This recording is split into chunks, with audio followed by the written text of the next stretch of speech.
ఒక మహిళకి కష్టం వస్తే మిగతా మహిళలేంటి మొత్తం సమాజం రావాలన్నటువంటిది వామపక్షవాదుల యొక్క వాదం. సరే, చైనాలో అట్లా జరిగింది, రష్యాలో అట్లా జరిగిందో పక్కన పెడదాం.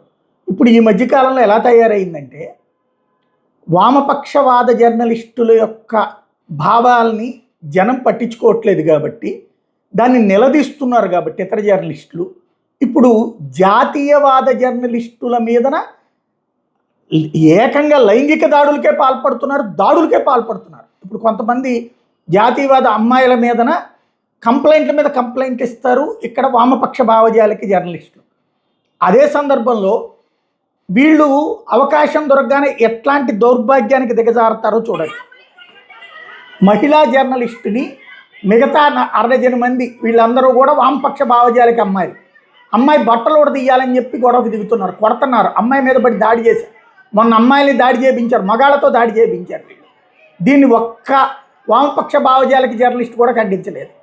ఏంటయ్యా అంటే ఈ అమ్మాయి జాతీయవాద జర్నలిస్టుల మీదన ఈ వామపక్ష భావజాలకి మహిళా జర్నలిస్టులు చేస్తున్న దాడులు ఇప్పుడు ఓపెన్గా కాక్రోచ్ జనతా పార్టీ వేదికగా కనిపించినాయి.